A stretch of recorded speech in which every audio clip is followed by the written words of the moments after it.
तो इसलिए धर्म के सही रूप स्वरूप को समझना बहुत ज़रूरी है। उन्होंने कहा दूसरी चीज़ जो कही गई धर्म में, उससे हमारी सारी व्यवस्था निकलती है, इकोनॉमिक व्यवस्था उससे निकलेगी। धर्म की हमारे यहाँ परिभाषा दी गई, यतो अभ्युदय निश्रेय सिद्धि सा धर्मा।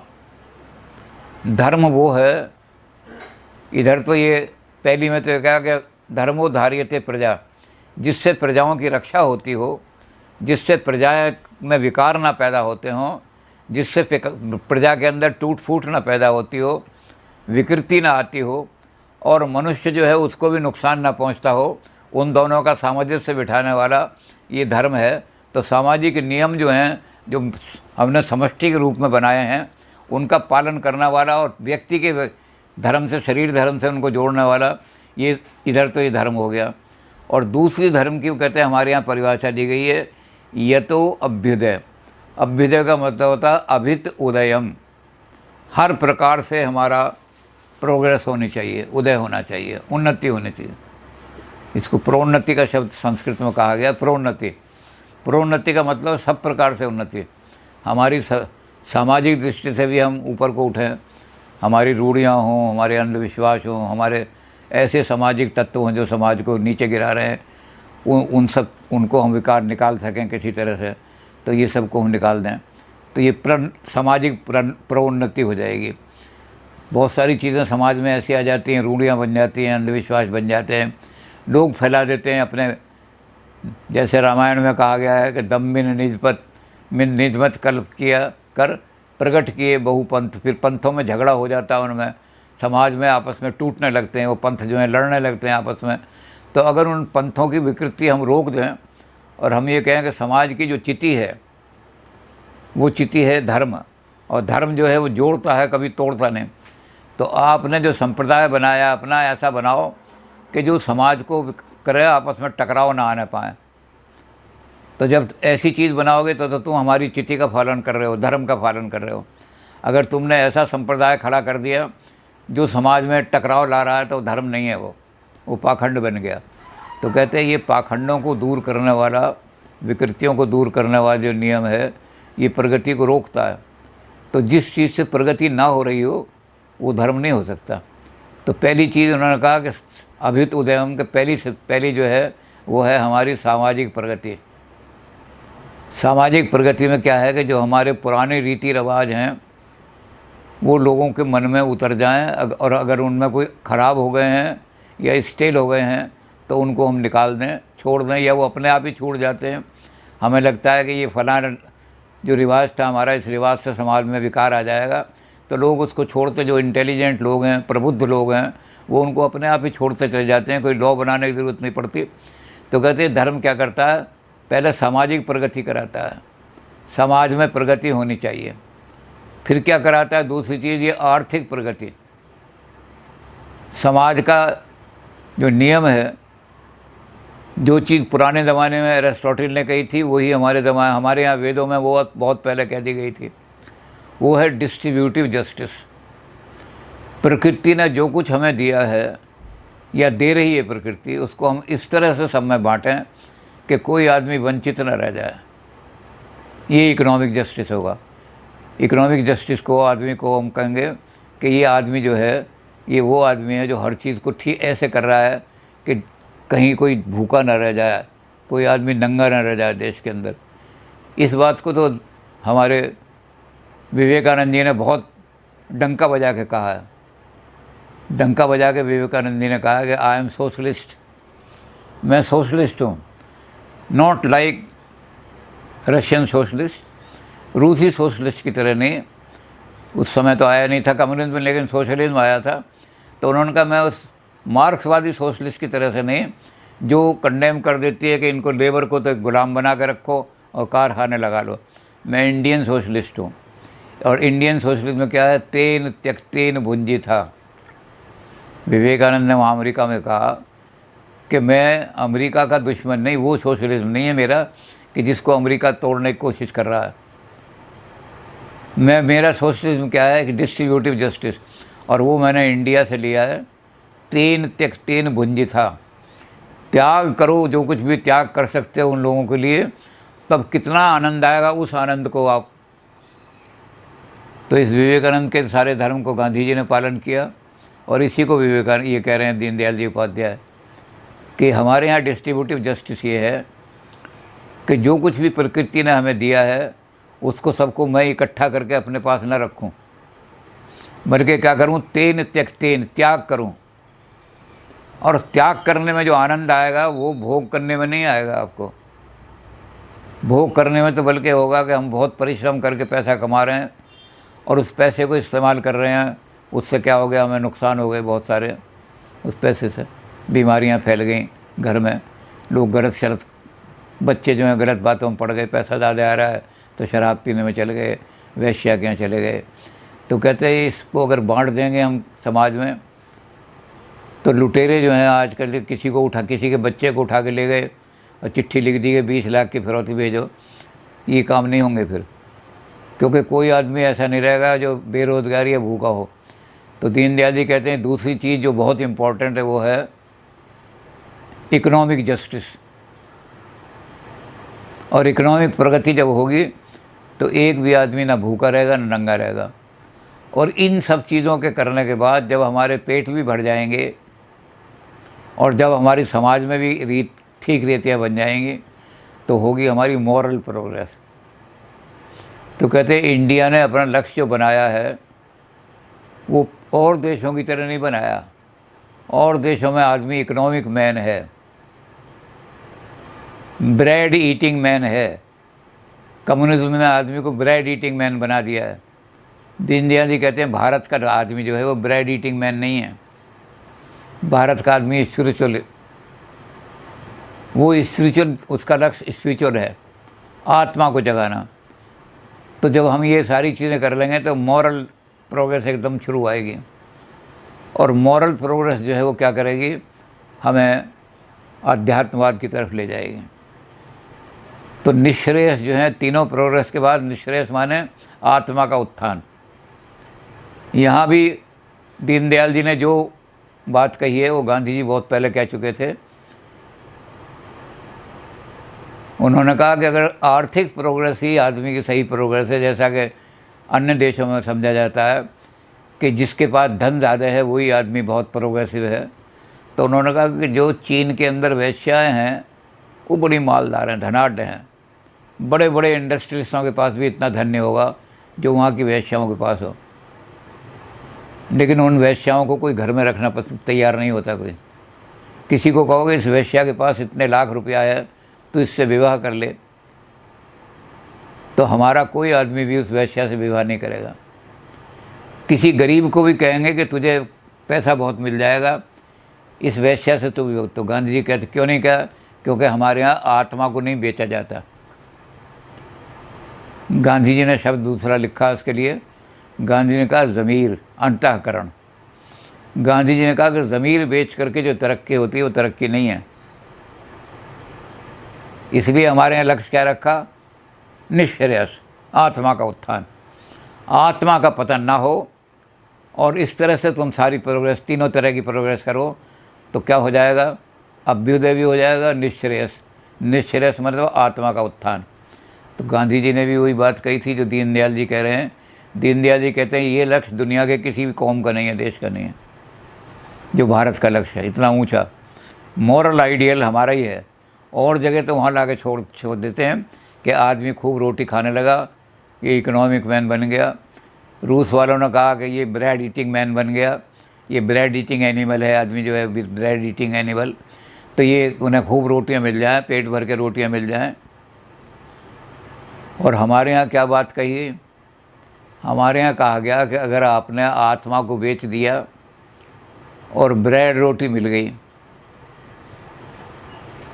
दीनदयाल जी ने बड़ा अच्छा उदाहरण दिया है। उन्होंने कहा अमेरिका में जो लोग गए थे, जिन्होंने अमेरिका में, जब कोलंबस ने अमेरिका को खोजा तो वहाँ ज़मीनें बैरन लैंड पड़ी थी, ज़मीनें पड़ी थी, वहाँ के जंगली लोग खेती वेती नहीं जानते थे। तो इन्होंने बड़ी बड़ी ज़मीनें खरीद ली, 100 एकड़ खरीद लो, 50 एकड़ खरीद लो, 1000 एकड़ खरीद लो। लेकिन ये इंग्लैंड में बैठे रहे, जो एरिस्टोक्रेट हैं, जो वहाँ के कुलीन वर्ग हैं, वो इंग्लैंड से नहीं गए।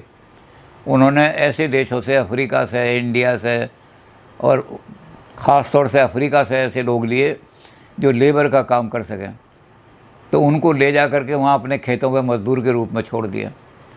अब उन खेतों में खूब पैदा हुआ, क्योंकि बैरन लैंड थी वो पहले तो, और ऐसी बैरन लैंड थी कि जहाँ किसी ने कुछ नहीं किया तो उसमें खूब पैदाइश हुई।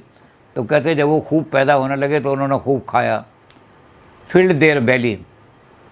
और जब उनकी बैली फिल हो गई तो क्या हुआ, जिस आदमी का पेट ज़्यादा भर जाता है, ये मज़दूर लोग जो गए थे इनकी कल्चर नहीं थी कोई, ये तो मज़दूर थे पेट भरने वाले आदमी, जो कल्चर्ड आदमी थे इंग्लैंड में बैठे रहे। तो जो आदमी ज़्यादा पेट भर जाता है तो he can produce foul smell, not culture. और ये सही बात कह रहे हैं दीनदयाल जी कि जब आदमी में ज़्यादा पेट भर जाएगा तो फाउल स्मेल ही निकलेगी इसके शरीर में से, कल्चर नहीं निकल सकती। तो ये जो आदमी को हमने रोटी खाने वाला एनिमल बना दिया, ये सारी दुनिया में फाउल स्मेल पैदा कर रहे हैं, कल्चर नहीं पैदा कर रहे हैं। ये कल्चर का जो आदर्श है वो भारत का ही है, ना अमेरिका का ये आदर्श है ना रूस का ये आदर्श है।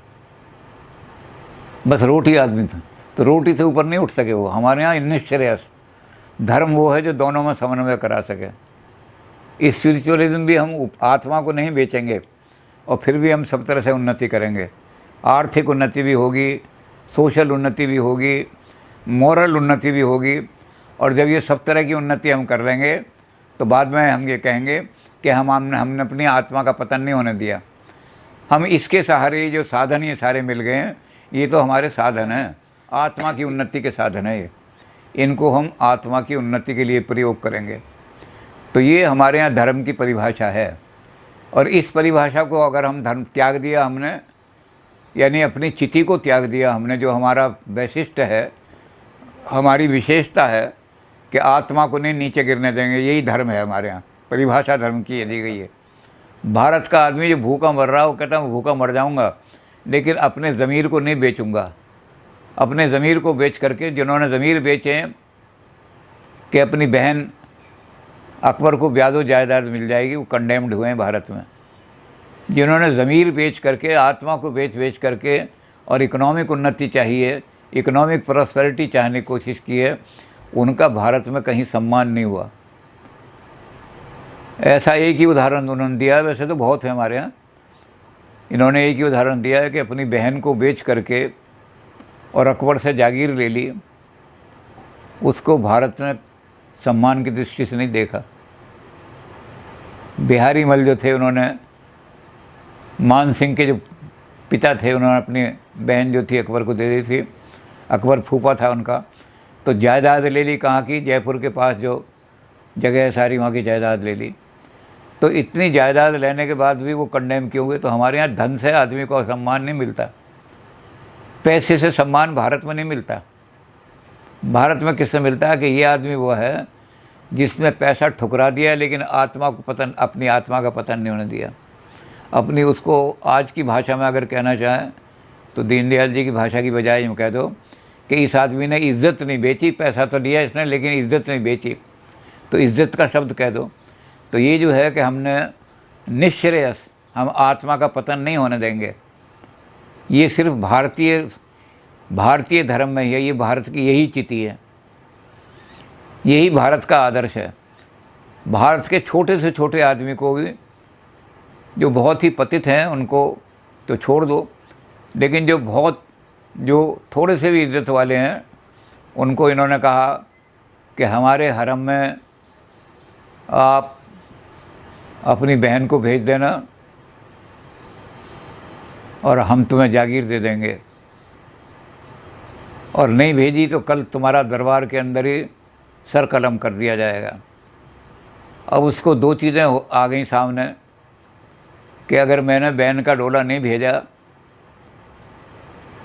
और कल दरबार में मैं गया तो या तो मैं कहीं बाहर इंडिया से भाग जाऊं, कहीं महाराष्ट्र से कहीं बाहर चला जाऊं, और या अगर मैं महाराष्ट्र में रहा तो ये आदमी जो हैं गोलकुंडा के नवाब के आदमी जो हैं ये कल मेरी गर्दन उड़ा देंगे, और या फिर मुझे बहन को अपना डोला भेजना पड़ेगा, ये मुझे थोड़ी सी जागीर दे देंगे। बड़े संकट में पड़ गया। लेकिन भारत की जो चिति थी, जो उसके अंदर धर्म की भावना थी, कि अपनी इज्जत बेच करके हमने पैसा नहीं लेना। उसने अपनी बहन को कहा कि देखो, ये मैं तुम्हें हीरे की अंगूठी दे रहा हूँ, इस अंगूठी को पहन करके तुम वहाँ चले जाओ और कहना कि तुमने कहा था मेरे महल में आ जाए, मेरे भाई ने मुझे भेज दिया। लेकिन अगर तुम्हारे शरीर को छूने की कोशिश करे वो, तो कहना मेरे शरीर को हाथ मत लगाओ, मैं भारतीय नारी हूँ। तो वो ज़बरदस्ती तुम्हारे शरीर को हाथ लगाएगा तो तुम ये हीरे की अंगूठी चाट लेना, तुम्हारा बलिदान उस। तो खांडू बल्लाल जो था उसने संपदा को त्याग दिया, ठोकर मार दी संपदा को, अपनी बहन का बलिदान करा दिया। इसलिए खंडू बल्लाल की कथाएं सारे महाराष्ट्र में गाई जाती हैं। और वो जो नवाब उसको पैसा दे रहा था कि मैं तुम्हें जागीर दे दूंगा, वो गोलकुंडा के नवाब को सबसे पहले शिवाजी ने जाकर मारा।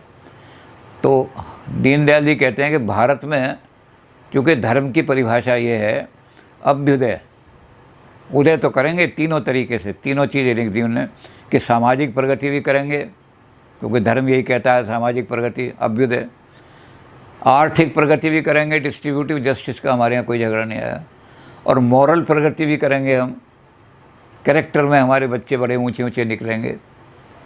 लेकिन इसके साथ हम अपना ज़मीर नहीं बेचेंगे, आत्मा नहीं बेचेंगे, आत्मा को अपने आत्मा को बेच के पैसा नहीं कमाएंगे। तो उन्होंने कहा ये है धर्म की परिभाषा। वैसे तो बहुत विस्तार से उन्होंने लिखा है धर्म का, बड़ी एग्जाम्पलें दी हैं पुरानी बहुत सारी कि हमारे यहाँ क्या क्या चीज़ें, कैसे लोगों ने जान दे दी, जौहर कर करके औरतें जो है पीट गई।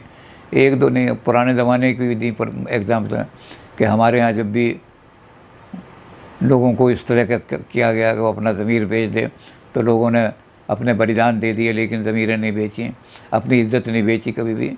तो ऐसे बहुत उन्होंने उदाहरण, एक दो नहीं बहुत सारे दिए हैं। हमारे इतिहास से बहुत उदाहरण मिल जाते हैं, हमारे साहित्य से बहुत उदाहरण मिल जाते हैं। तो ऐसे उदाहरण दिए उन्होंने कहा भारत की चिति यही है, ये धर्म है, इसी को धर्म कहा गया है। तो जो राष्ट्र के अभिमान में, राष्ट्र के स्वाभिमान में और हमारे जीवन के रक्षण में, दोनों में सामंजस्य बिठा दे कि हम राष्ट्र का पतन नहीं होने देंगे, समाज का इज्जत नहीं बेचेंगे, अपनी इज्जत नहीं बेचेंगे और फिर भी उन्नति करेंगे, इन दोनों के अंदर जो सामंजस्य बिठा देता है वो धर्म है। यह तो अभ्युदय निश्चय सिद्धि, अभ्युदय के साथ साथ निश्चय आत्मा का उत्थान भी। तो धर्म की ये परिभाषा दे करके इन्होंने कहा कि सबसे बड़ी चीज़ ये है कि आदमी गरीबी के कारण से कई बार उसको अपना शरीर बेचना पड़ता है। तो इसलिए हमें आर्थिक जो पक्ष है उस पर ज़्यादा ध्यान देना है।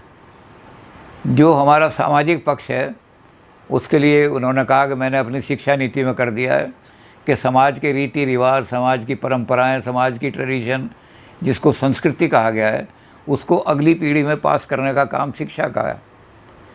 इसलिए समाज की प्रगति का काम तो शिक्षक देख लेंगे सारा।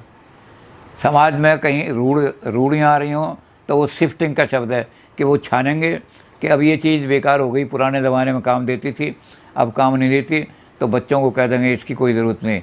बच्चे अगर पालन भी करें जी हमारे ज़माने में ये हुआ करता था, तो कहेंगे ये तो सब रूढ़ी है, ये धर्म का अंश नहीं है, इसको धर्म नहीं कह सकते, तो वो उसको पास ऑन ही नहीं करेंगे अगली पीढ़ी को। ऐसी सैकड़ों प्रथाएं हमारी ख़त्म हो गई। इसका भी उन्होंने ऐतिहासिक वर्णन जो दिया है कि बहुत सारी प्रथाएं दिखाई कि पुराने ज़माने में ये प्रथा थी, पुराने में ये थी। ये सारी प्रथाएं शिक्षा के द्वारा